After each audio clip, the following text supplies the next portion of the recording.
And that is what today's whole video is about. I have 2 days off, 48 hours. It's not that long. It's important to take that time off. It's important to step away from it for a while and get back to nothing.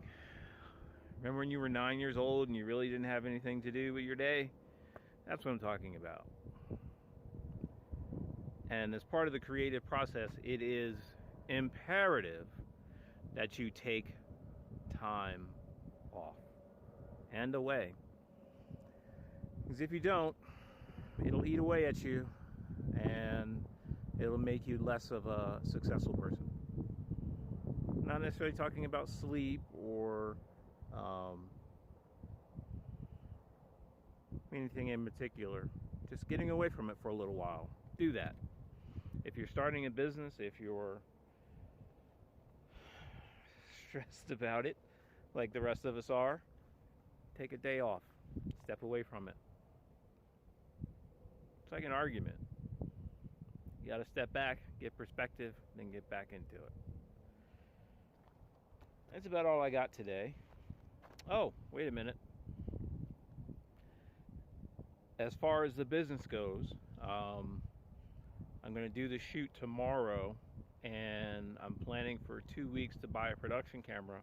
But I believe with the equipment that I currently have, the non-rental equipment that I personally own, I believe that I can still do some of the smaller businesses. I mean, yeah, in 2 weeks I'm going to buy a production camera, but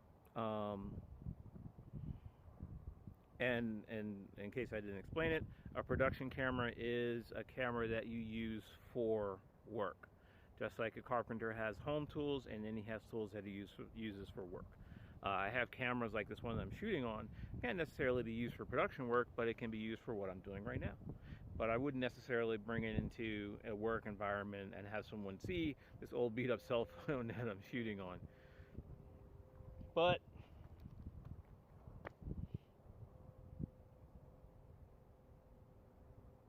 that is coming down the road a bit. I found a very nice, now see, as far as that goes, I'm not going to buy a brand new production camera because I have to be able to justify any purchases for the business with the money that it's bringing in. And right now, photography is bringing in zero of the money we need to survive. So it has to be something reasonably affordable. I found on YouTube of the older cameras, I found that the D700 and the D650, I think it was, and have unique attributes. And that's something that you can look for in older cameras, because sometimes, because of contractual agreements, older cameras have stuff like Hasselblad sensors and Sony sensors in a Nikon body and weird stuff like that. And that's worth looking for, whether you're making money or not, because those cameras have different treatments as far as processing goes. So I found that the Nikon D700 and the Nikon D650 are excellent cameras. They're older, they're excellent priced, and I can afford it. So we're gonna go for that for the production camera, and that should cover the initial 6 months to a year of the business for non-rental production work. If I do a photo shoot, if I do something with a car, or if I do something with a model, I'm charging them rental fees. So then I'm going to rent the Nikon D850 or some sort of Hasselblad or a medium format or whatever they need to get it done. That's not a concern because the customer pays for that.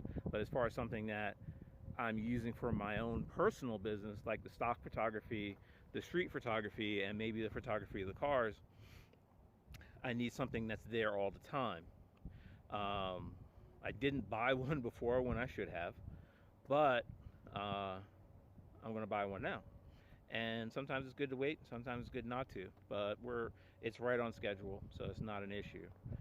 that's about all I got today. Um,